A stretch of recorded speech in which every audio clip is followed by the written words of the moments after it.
माँ Bhagwati recording studio Bakhri सहजादपुर।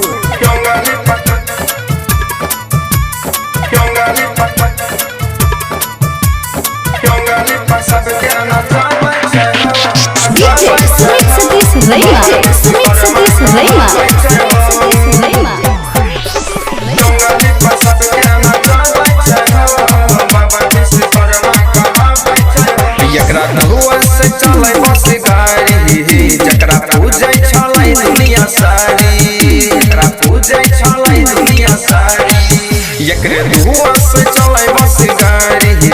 जकरा पूजे छलै दुनिया सारी, छलै महिमा महान गावे वेद पुराण, छलै महिमा महान गावे वेद पुराण। साल में एक बेर आबै छै हो, अंगली पर सबके नचाबै छै हो, बाबा विश्वकर्मा कहाबै छै हो। अंगली पर सबके नचाबै छै हो, बाबा विश्वकर्मा कहाबै छै हो।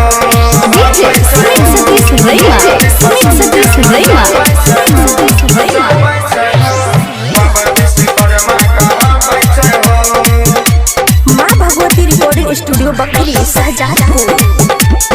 Recording by Suman Sawariya. एकरे दुआ से चलै मोटर गाड़ी हो, महिमा एकर चलै अपरामे पारी हो।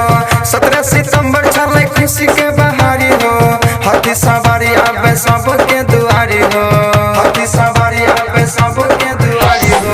महिमा एकर चलै अपरामे पारी हो, एकरे दुआ से चलै मोटर गाड़ी हो।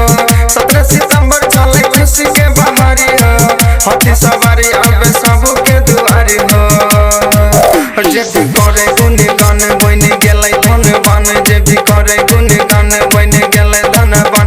जियै के उयास जगाबै छै हो, अंगली पे सबके नचाबै छै हो, बाबा विश्वकर्मा कहाबै छै हो। अंगली पे सबके नचाबै छै हो, बाबा विश्वकर्मा कहाबै छै हो।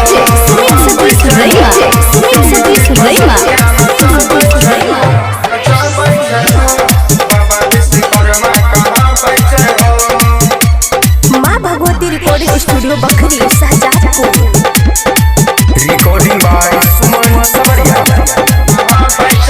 दिन रतिया धरती अंबर, एकरे छियै सब देना हो। एकरे दया से चले पटरी पड़ेला बा, हवा में उड़ै पलेन हो, हवा में उड़ै पलेन हो। दिन रतिया धरती अंबर, एकरे छियै सब देना हो। एकरे दया से चले पटरी पड़ेला बा, हवा में उड़ै पलेन हो। बिल्ला गाबै छै भजन खूबे लगाही के मन, बिल्ला गाबै छै भजन खूबे लगाही के मन। लटर कुशो बिक्री कहै छै हो, अंगली पे सबके नचाबै छै हो, बाबा विश्वकर्मा कहाबै छै हो। अंगली पे सबके नचाबै छै हो, बाबा विश्वकर्मा कहाबै छै हो। Presented by BL Music।